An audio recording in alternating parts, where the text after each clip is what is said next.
இப்போ வந்து நம்ம டக்குன்னு ஒரு புளி சாதம் நம்ம செய்ய போகிறோம். இதை வந்து பழைய சாதத்தை வச்சு செய்கிறோம். அதை எப்படி செய்கிறதுன்னு பார்க்கலாம். முதல்ல வந்து நல்லெண்ணெய் ஒரு 2-3 ஸ்பூன் விட்டுக்கலாம். கொஞ்சம் கடுகு, உளுந்தம்பருப்பு, கடலப்பருப்பு இதெல்லாம் சேர்த்து வதக்கிக்கலாம். கொஞ்சம் வரமிளகாய் ஒரு 4-5 கிள்ளி சேர்த்துக்கலாம். வெங்காயம் வெங்காயம் நம்ம நல்லா பெரிய வெங்காயம்னா 1 சேர்த்துக்கலாம். சின்ன வெங்காயம் ஒரு 5-6 பல் கட் பண்ணி சேர்த்துக்கலாம். இதை வந்து பார்த்திங்கன்னா நம்ம வந்து பழைய சாதத்தில் தான் நம்ம செய்கிறோம்.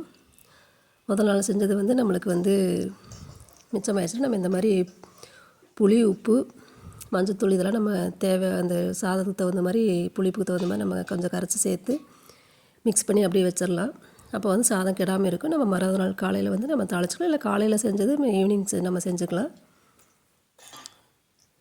இப்போ வந்து வெங்காயம் மிளகாயில் எண்ணெயில் தாளித்து வதக்கினதுக்கப்புறம் நான் வந்து வெந்தயம் ஒரு 1/2 ஸ்பூன் வந்து வறுத்து நான் அரைச்சி இதில் சேர்த்துட்டு நுணுக்கி சேர்த்துருக்குறேன்.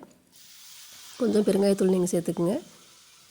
இப்போ இதெல்லாம் நல்லா வதக்கி விட்டுட்டு நம்ம வந்து இந்த புளியில் மிக்ஸ் பண்ணி வச்சுருக்க சாதத்தை வந்து நம்ம இதில் சேர்த்துக்கலாம். இப்போ இந்த மாதிரி செய்கிறப்ப வந்து நம்மளுக்கு வந்து சூப்பராக நம்ம உடனே செய்கிற சாதம் அளவுக்கு நல்லா டேஸ்ட்டாக நல்லாயிருக்கும். நம்ம சாதமும் வேஸ்ட் ஆகாமல் இருக்கும். அதே சமயம் நல்லா ருசியாகவும் இருக்கும். நீங்களும் சாதத்தை வேஸ்ட் பண்ணாமல் இந்த மாதிரி ட்ரை பண்ணி பாருங்கள். சூப்பர் டேஸ்ட்டில் நல்லாயிருக்கும். நல்லா நம்மளுக்கு வந்து அந்த சாதம் வந்து சூடேற அளவுக்கு நல்லா மிக்ஸ் பண்ணி விட்டுக்கலாம். லைட்டாக அந்த புளித்தண்ணி லைட்டாக அந்த கொஞ்சம் இருந்ததுன்னா கொஞ்சம் நல்லா ட்ரை ஆகிற அளவுக்கு நம்ம பிரட்டி விட்டு நல்லா சாப்பாடு நல்லா சூடு ஏறினதுக்கப்புறம் நம்ம அடுப்பு ஆஃப் பண்ணிவிட்டு நம்மளுக்கு சூப்பராக சாப்பாடு ரெடி ஆயிடும். நீங்களும் இந்த மாதிரி சாதம் மீதியானப்போ நீங்கள் வந்து ட்ரை பண்ணி பாருங்கள். வேஸ்ட் பண்ணாமல் அதே சமயம் சூப்பராகவும் இருக்கும்.